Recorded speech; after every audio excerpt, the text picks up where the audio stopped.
You would think that I would like the counselor. You would think at a glance that I would at least appreciate the film and believe this might at least be perfect fodder for this show. The screenplay was written by Cormac McCarthy, the highly philosophical author that gave us No Country for Old Men. It was directed by Ridley Scott, the man behind highly philosophical films like Blade Runner, and the film itself is mired knee-deep in its own navel-gazing self-reflection. But I don't like the counselor, and before getting into why, let's tackle what the film is pontificating about in the first place. In The Counselor, the titular character, who has no other name or designation, buys a diamond ring for his soon-to-be wife, Laura. He's on top of the world, not only because of this, but because he is arranging a lucrative criminal endeavor with his criminal client. A series of events that seem like coincidences, but are actually masterminded by someone else, put the counselor and Laura in danger. A drug cartel has Laura killed via snuff film. The counselor's associate is also gruesomely murdered. In the film, we essentially are meant to understand the ennui that comes with realizing your life has been determined by other forces. This does not necessarily mean spiritual forces like fate or God, though. Causal determinism is the idea that every event is necessitated by antecedent events and conditions together with the laws of nature. It's connected to both philosophy and the study of physical sciences. People generally believe in some level of determinism and some level of free will. The counselor decided to get involved with criminals. It was his decision, free will, and actions are set in motion because of it. Determinism. But here's the thing, you can't logically believe in both. An action is free only if the agent could have done otherwise. Free actions require options. Determinism does not allow for options. Every action is determined by the one preceding it. Wind blowing makes branches on a tree sway due to physical laws. Causal determinists would say that human beings are no different despite our complexity. We only think we are making free decisions. The counselor may believe he made the decision to get involved with the criminal world, but everything else that happened to him in his life created his personality, inner workings of his brain, and everything else that went into his so-called decision. And every other so-called decision he made prior to that helped form the person he became, who made the final decision, was also created by everything that happened to him then.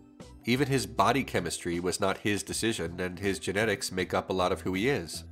Believers in free will would say that everything the counselor did was because of his own independent thoughts, but determinists would say that nothing is that independent. The counselor does not exist in a vacuum.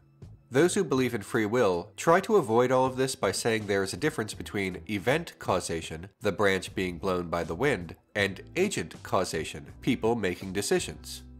The problem with that is that human beings are still governed by the same physical laws and systems that govern everything else. We are not so special that we are exceptions, and as rational thinkers, there is no reason to believe we are. We just really feel like we are making these decisions. In the film, the counselor meets with a jeweler who explains that when the diamond is first cut, the rest of its flaws will emerge. The beginning of someone's life is the same. Someone is born and the natural laws of the world determine what is going to happen, and when the person makes a decision, this is also due to natural laws. We are trapped in a series of causes and effects.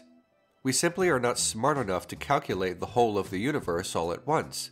So we perceive everything as choice when it is not. But just because we cannot narrow down the exact causes of an action does not mean that they were not caused by something.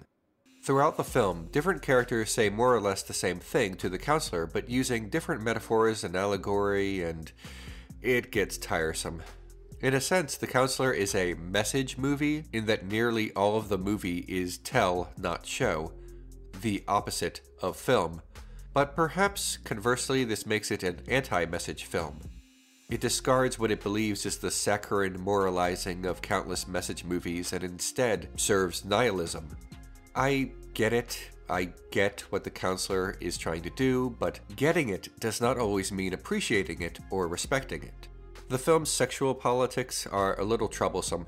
Laura is decapitated. That is the implication anyway. She loses her head after an opening scene in which she receives oral sex. Gets head. In a dark joke that might be the film's most clever and most uncomfortable revelation. Her vagina is worshipped by the counselor as innocent, whereas Malkina's is portrayed as ugly. Not sexy, but gynecological, according to her boyfriend, Raynor. She has sex with his car windshield at one point. Raynor's fear of women might be framed as a character flaw for this purposefully flawed character, but his fears turn out to be correct when his girlfriend is shown to be the secret villain who has masterminded the evil scheme that results in the deaths of so many people. Every woman in the film is either a seductress or an angel whose head gets ripped off. Speaking of which, Westray says his only weakness is women, and he is seduced in order to have his offshore accounts stolen, leading to his decapitation. Whatever Cormac McCarthy is trying to say about women is not good. Then again, he never writes women outside of superfluous characters, which itself might be telling. But the issue of the sexual politics isn't even the film's greatest sin. The problem with the film and its philosophical underpinnings is that the film feels so inconsequential that we do not believe in the cosmic laws that it purports. Like a university philosophy professor giving a lecture with mustard on his tie and wearing no pants, the lesson lacks a certain credibility. Even if the arguments the film delivers are valid, everything around the arguments is not strong enough to contain its weight. Some of the picture is bogged down by Cormac McCarthy's noted inability to write women. His tales are generally caged inside the traditionally masculine. The innocent Lara has no personality to speak of. She is there to be in danger, an object that the counselor must love in order for the film to have a point. Their romantic relationship is explored only superficially, but everyone's relationship is explored only superficially.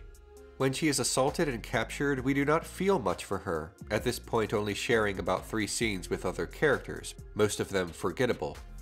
Malkina is revealed to be the closest the film has to an antagonist, but this twist is telegraphed from the beginning. What's more, she is such a cartoonish figure that her complete lack of gravity makes it difficult for us to care when she is revealed to be the villain. And as for Ridley Scott, he can only do so much with material that is almost exclusively 2 people talking in a room together for 2/3 of the film, all of them having mildly philosophical conversations. There is a difference between discussing philosophy in fiction and non-fiction. I, for example, deal in discussing philosophy in non-fiction. I don't write stories. In a story, the narrative is the lecture. We determine what the film is trying to say by watching everything unspool. But in The Counselor, we watch a series of lectures. Not figuratively, but literally. We may as well audit a class instead of listen to 2 hours and 17 minutes of Michael Fassbender's middling American accent. In a sense, Scott has not adapted the screenplay to film because the film still feels like a reading of the screenplay, rather than something that has been calcified into a finished movie. When I was watching this, I thought, what is even going on in this movie? But not because it was hard to follow or because it was too deep. It's because its world and characters lack credibility so much that my brain did not always register it as a finished film. Scott eventually remembers that motion pictures generally require motion and delivers a few sparse action scenes in the 3rd act, but at that point, we are long past caring about the hollow characters and the more ambitious philosophy that is unfortunately not supported by the movie itself. Enough, Asiolo. No more philosophy. Hi everyone, if you like what I do, please click on the orange Patreon link below. That's how this show happens. It's also the only way to request an episode. Also, please like, share, subscribe, and click on the notification bell so that you never miss an episode. I'll see you next week.